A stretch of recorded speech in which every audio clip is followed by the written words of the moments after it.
Halo Bapak semuanya, ketemu saya lagi dengan Dr. Roni Tambah di channel Anak Sehat dan Berkualitas.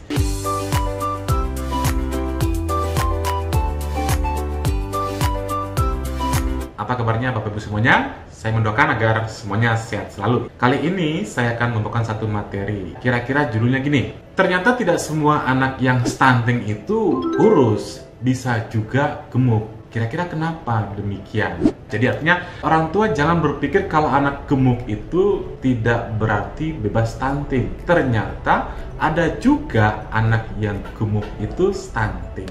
Kira-kira hal ini yang kita ingin ulas. Kenapa bisa ada statement seperti ini? Sebelum bahasnya, saya ingin mengucapkan terima kasih nih kepada Bapak Ibu yang sudah rajin menyimak materi-materi kami di channel Anak Sehat dan Berkualitas. Dan jangan lupa, bagi Anda Bapak Ibu yang mungkin saja baru pertama kali menyimak materi kami, jangan lupa klik subscribe-nya, like, dan boleh di-share kepada teman-teman yang lain, agar semua orang bisa mendapatkan materi dan manfaat yang sama. Sebab berbagi itu sangat indah. Yuk kita mulai pembahasannya.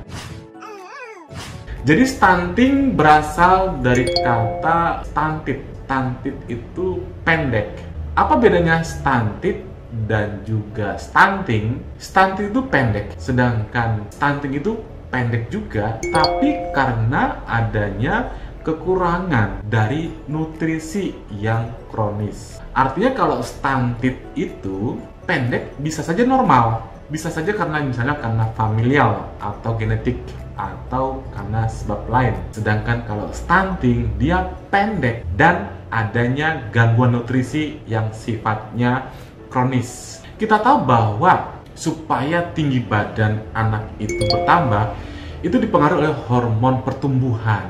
Hormon pertumbuhan ini butuh yang namanya enzim IGF-1. Kita tahu bahwa IGF-1 ini asalnya dari protein.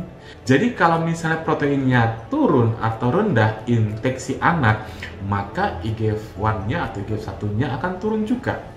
Kalau IGF-1-nya turun, maka hormon pertumbuhan yang dikeluarkan atau yang dihasilkan juga akan turun. Maka hasil akhirnya anak tersebut akan pendek atau tidak maksimal pertambahan dari tinggi badannya. Selama ini banyak orang tua berpikir bahwa anak yang stunting itu mesti kurus, padahal tidak demikian. Ada juga anak yang gemuk bisa terjadi stunting. Kenapa terjadi demikian? Yuk kita lihat alasannya. Kita tahu bahwa sumber energi dari dalam tubuh kita itu ada 3. Ya, yang pertama adalah karbohidrat, yang kedua adalah protein, dan yang ketiga adalah lemak. Kita tahu bahwa protein dan karbohidrat ini merupakan sumber energi yang menghasilkan kurang lebih 1 gramnya itu 4 kalori, sedangkan lemak itu 1 gramnya 9 kalori.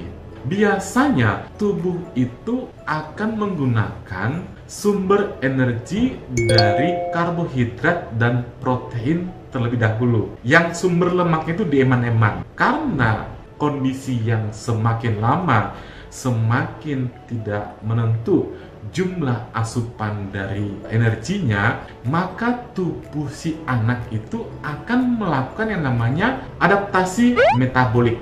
Adaptasi metabolik yang terjadi itu adalah penumpukan dari lemak, sedangkan karbohidrat dan proteinnya rendah. Maka hasil akhirnya high fat mass. Cadangan dari lemak si anak akan meningkat. Karena cadangannya lemaknya meningkat sedangkan tinggi badannya tidak bertambah, maka body mass index-nya akan meningkat. Hasil akhirnya nanti si anak itu overweight. Overweight artinya berat badannya berlebihan, tapi tinggi badannya tidak maksimal. Sehingga kesannya anak itu gemuk, padahal sebenarnya pendek. Nah, kenapa dia pendek? Karena asupan proteinnya rendah.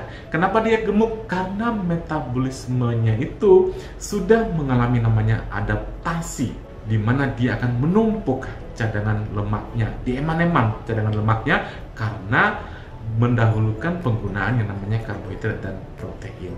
Itu alasannya kenapa anak yang gemuk belum tentu bebas stunting.